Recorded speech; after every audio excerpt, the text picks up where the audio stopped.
Right, so we're going to do some mailbag.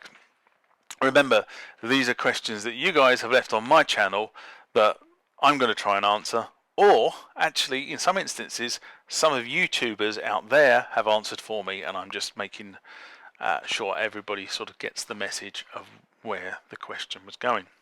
So we're going to start with this one from Paul Mitten, and he writes, in response to the Korg T1 Demo Songs, which obviously had quite an affection amongst you guys on the channel.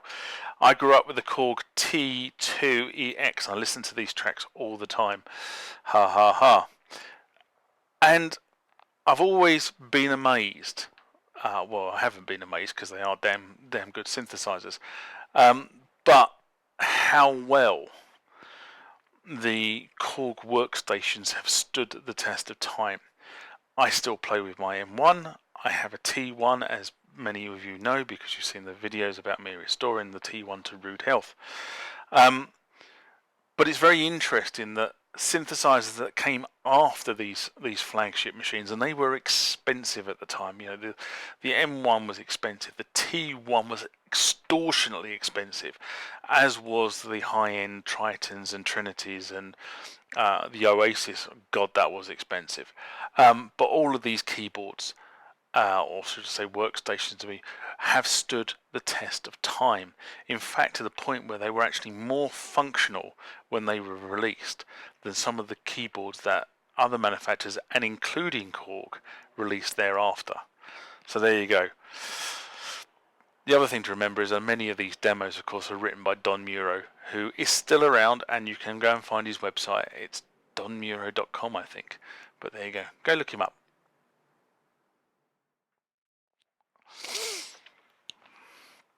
Next one from Shadow Henge.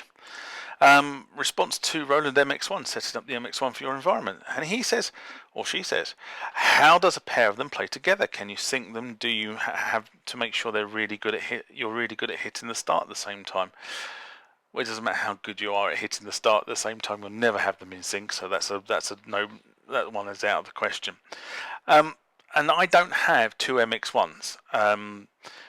On principle, that I don't think it's a good idea. I'd rather save my MX-1 and probably resell it when Roland pull their finger out and come up with an MX-2, because I believe there is a market for an MX-2 with numerous USB ports on the back of it to support all the boutiques, ARIA and synthesizers that Roland have been pushing out and have USB outs. I think the MX-2 would be a really good idea there. But we shall see, because Roland are being very tight-lipped on what they're doing with MX-1s, MX-2s, and God knows what else. I personally don't believe, or maybe somebody can correct me on this, that you can actually use an MX-1 as a submixer of an MX-1. I do not believe that scenario will be supported. And the reason for that is that even though the MX-1 has USB outputs and inputs on it, it is not a standard class compliant device. It doesn't work the same way as your computer does. So I don't believe that scenario is a supported scenario, but maybe someone will post a message to the channel and say, John, you got that wrong. You know, I do get things wrong occasionally. What I think the scenarios would be is either you plug both MX-1s into a USB port on your computer, or a hub that goes to your computer, and you use the computer as the master time source, so that way both MX-1s will be synced to that clock. However, doing that, I don't think you'll be able to press the start on one to get it to trigger the other if you did that. So you would be able to use both at the same time source, but you wouldn't be able to effectively start one from the other, if that makes sense. What I do think you can do is go back to the standard 5-pin DIN MIDI and use one of the MX-1s or the computer as the master clock source, and then daisy chain the MIDI from the MX-1 into the next MX-1, and by doing that, if you hit the start on one, it will actually send the start trigger to the other, and the other will start, much the same way as a TR8 or a TR8S or a TB3 will also start if you send the MIDI along from one to the other along that line. So that's the way I think you would use both of these, if I'm honest. But anyone else want to chime in, feel free to leave messages under this video so others can see them. And the last one for this section, from Jed Ford. And he says, hi, I've just found your video. I found it very helpful syncing up my area MIDI clock. My question is similar to Roland 242, except I have a System 1 too. Have the same setup as yourself, TR8, TB3 and System 1. My audio interface is an Akai EIE Pro and has 4 inputs. It also has 4 audio inserts in the back of the unit and has a MIDI in and out socket. I'm wondering how to connect the AIRA gear to my DAW via the interface using either jack cables, MIDI or both.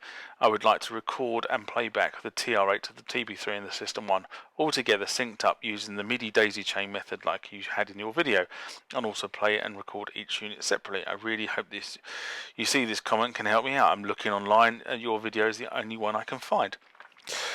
So this was in response to a video I did 4 years ago, Roland AIRA connecting up the modules. So this was daisy chaining the MIDI from one to the other. And what I said at the time is that you want to have a master clock source, so you should always start with whatever you want as your master clock source. So be it the MX-1 or in this case the TR8 should be the first in the chain. And then you chain through the MIDI from there to either System 1 or the TB3, and then the next MIDI cable to the one that's remaining. And I'm assuming that you have solved your problem by now, and the reason I say that is because this comment was left about a year ago on the channel, and as I've said on previous videos, it became very confusing from a channel perspective trying to work out which ones I'd responded to and which ones I hadn't responded to. Because of the amount of comments I get on my channel. So there's now some new filtering things in YouTube that allow you to actually filter things out. So I'm now starting to see stuff that I still need to respond to. As I said, the key is to daisy chain. So you start with the computer probably as your master clock source, and then you effectively set all the units to run from the computer clock source. And then you daisy chain the MIDI, and when you hit start and stop on the TR8, the lot will start and stop in unison, including the arpeggiator on the System 1. Okay. Now, by taking USB back from each unit to the computer and using aggregate inputs, you'll be able to record each one of the units. Now, be careful, because the signal that gets recorded is not necessarily the signal you hear. So definitely on the MX-1, if you had an MX-1 in the mix, the MX-1 sends the signal dry. Okay, so any effects the MX-1 is going to put on there don't get applied to the signal that goes to the computer. You have to take the sound out of the MX-1 audio jacks into your audio interface if you were going to play, if you wanted the effects on it.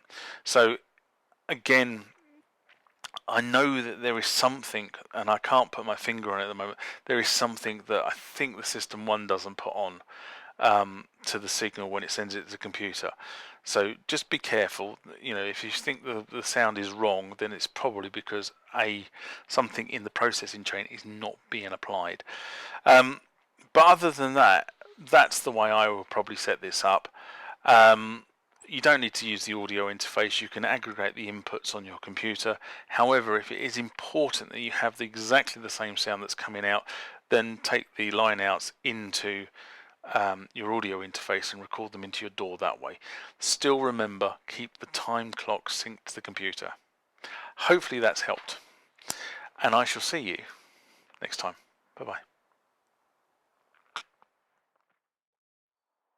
Remember, hit that like button if you like what you saw.